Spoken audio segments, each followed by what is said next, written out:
2022 카타르 월드컵 H조 최강팀으로 꼽히는 포르투갈이 호날두가 없는 가운데서도 대승을 거두며 강력한 모습을 유감없이 보여줬습니다. 월드컵에서 포르투갈을 상대해야 되는 대한민국 입장에서는 포르투갈의 강력한 모습을 다시 한번 확인할 수 있었는데요. 포르투갈의 최종 평가전이었던 나이지리아전 4대0 대승 경기 결과를 박문수 기자와 함께 자세하게 살펴보도록 하겠습니다. 포르투갈이 나이지리아의 4대0 대승을 거뒀습니다. 나이지리아가 월드컵을 나가는 팀은 아니지만 아프리카 전통의 강호이고 선발 구성을 봐서도 나이지리아 팀이 주전 선수 일부가 나오기는 했어요. 월드컵을 나가지 않기 때문에 베스트 멤버를 꾸릴 동기부여는 없었지만 그래도 포르투갈을 상대로 나름 괜찮게 구성을 했음에도 불구하고 포르투갈이 홈에서 엄청난 공격력, 압도적인 경기력을 보이면서 승리를 했습니다. 세국 이름만 봐도 뭐 슈팅이 12개에다가 뭐 빅찬스 5개에다가 뭐 보시면 다 붉은색이잖아요. 나이지리아 초록색은 거의 없으니까 그 정도로 포르투갈이 사실상 압도했다는 경기로 해석할 수 있을 것 같고요. 뭐 그 다음 뭐 세부적인 지표는 뭐 더 차이 나는 것 같은데요. 네, 총 슈팅 숫자만 해도 12대4, 유효 슛만 해도 또 5대1 공격과 관련된 지표들이 포르투갈이 월등히 앞서고 있죠. 패스도 마찬가지고 모든 면에서 포르투갈이 앞섰다고 평가할 수 있을 것 같고요. 다음 선발 명단 한번 살펴보겠습니다. 호날두가 빠진 것이 아무래도 좀 뛰기도 하는데 좀 전술적인 변화가 좀 있었던 게 이번에는 뭐 저렇게 뭐 딱 짜긴 했는데 실질적으로는 약간 좀 변화가 좀 있었긴 했는데요. 그 기존에 있던 뭐 네베스라든가 팔리네라든가 이런 선수가 안 나오고 그 브라질에서 기회도 오타비오라든가 뭐 특이사항 중 하나가 베르나르도 실바 선수가 약간 조금 내려와서 근데 이게 뭐 사실 이렇게 해서 브루노가 약간 스위칭도 없지 않아 있었긴 했고요. 그 다음에는 안드레 실바 선수가 사실상 뭐 대표팀에서는 주전급은 아니었는데 이번에 새롭게 출격을 했고요. 뭐 사실 포르투갈 같은 경우는 기존에 3톱을 많이 쓰면서 뭐 레앙이라든가 뭐 호날두가 왼쪽에 있기도 하고 뭐 다양했는데 이번 경기 같은 경우는 펠릭스 선수를 중앙에 이동시키면서 약간 좀 공격진에 좀 변화를 줬고요. 수비 상황도 뭐 페페 선수가 뭐 후반에 나오긴 했는데 기존의 페페 선수 대신에 실바 선수가 이번에 새롭게 한번 추격한 점에서 되게 여러 가지로 이 팀도 어쨌든 이제 월드컵 나서야 되니까 새로운 전술을 한번 실험했다고 볼 수 있을 것 같습니다. 게다가 포르투갈 입장에서는 호날두 선수가 장염으로 이번 경기에 빠졌는데 호날두가 없는 상황에서 어떻게 경기를 해야 될지를 제대로 확인을 할 수 있었던 굉장히 좋은 기회가 됐다고 볼 수 있거든요. 개인적으로는 좀 위험한 말 수도 있는데 포르투는 호날두 없는 게 더 센 것 같아요. 사실 뭐 지금 호날두 자리가 약간 왼쪽 윙어라서 치면은 그 AC 밀란의 하파엘레아 선수는 뭐 제가 밀란 팬이기도 한데 진짜 잘하거든요. 그런 선수가 뭐 어떻게 보면 되게 느린 호날두 때문에 벤치로 밀린 것도 좀 그런데 어쨌든 어느 경기는 레앙이 안 나오긴 했는데 여러 면에서 좀 전술적인 변화를 좀 살펴볼 수 있지 않았나 싶고요. 그렇다면 먼저 전반 8분에 나온 브루노 페르난데스의 선제골 장면부터 한번 살펴보도록 하겠습니다. 되게 인상적인 게 이게 펠릭스 선수가 찔러주면서 달로 선수가 맞는데요. 이 달로 선수가 뭐 맨유에서도 되게 위협적인 풀백으로서 되게 좋은 모습 많이 보여주잖아요.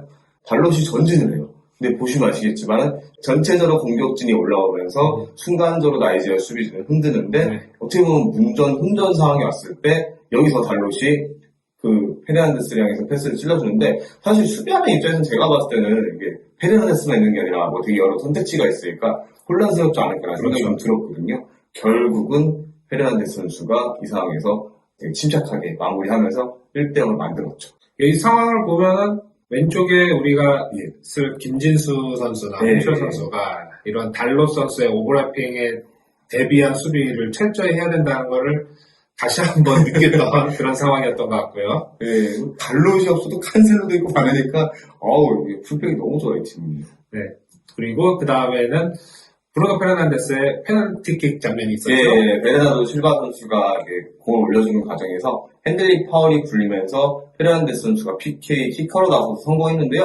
뭐 여기서는 제가 다 담지는 못했는데 약간 깡총깡총거리는 쳤는데 이게 쏙 하고 들어가더라고요. 네.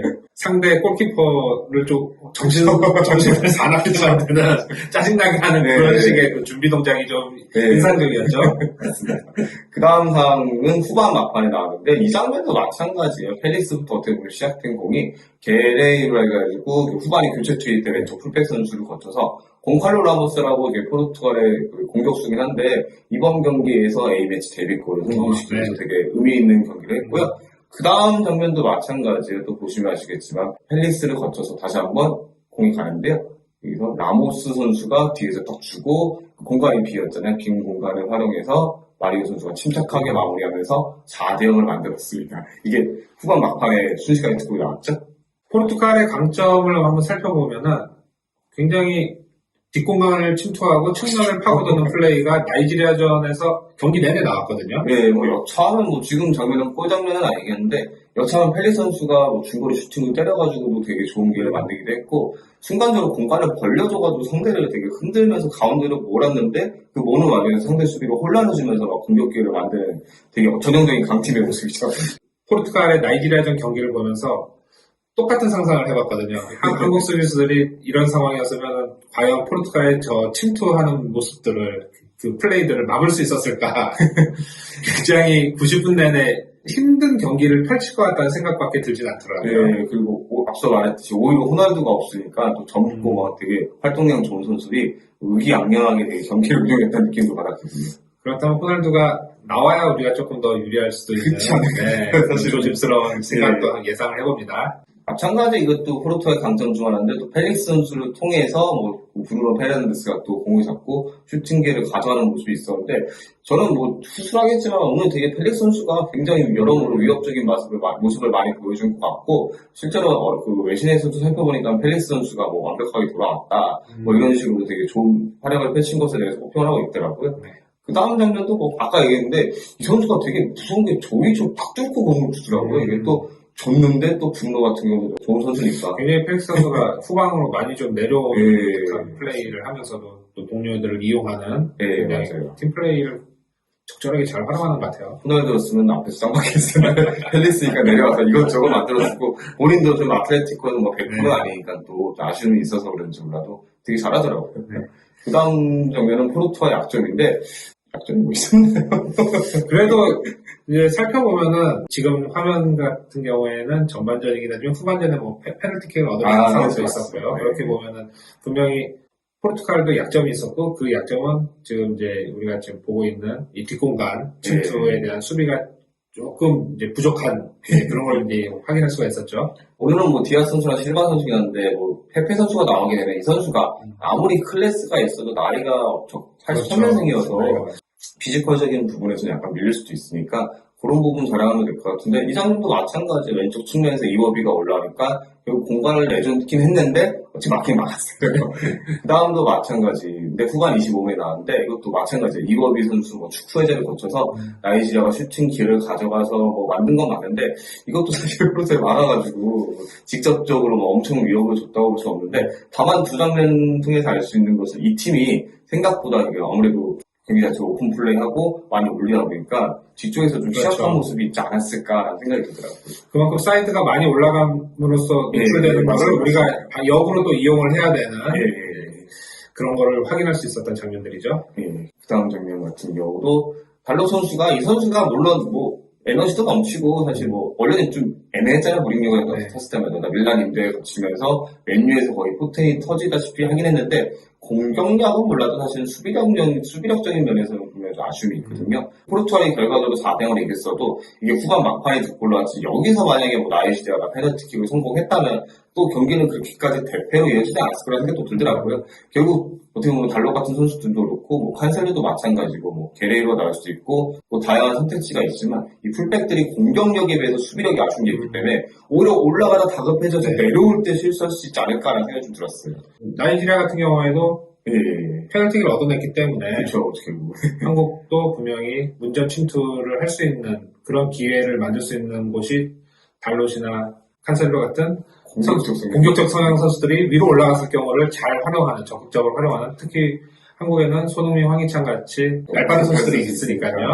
이런 선수를 좀 적극적으로 활용해야 된다. 이런 걸 또 우리가 배울 수가 있습니다. 또 3차전이다 보니까 또 어린 선수들이 만약에 포르투갈이 2승을 했다는 가정하에 보면은 또 이게 또 달로 선수라든가 이렇게 약간 그렇죠. 베스트 11에서 약간 좀 무릎핀 선수들이 나올 수 있으니까 잠깐 이제 한 경기 정도 쉴 수 있는 오히려 이런 거라도 우리는 좋지 않을까 또 싶더라고요.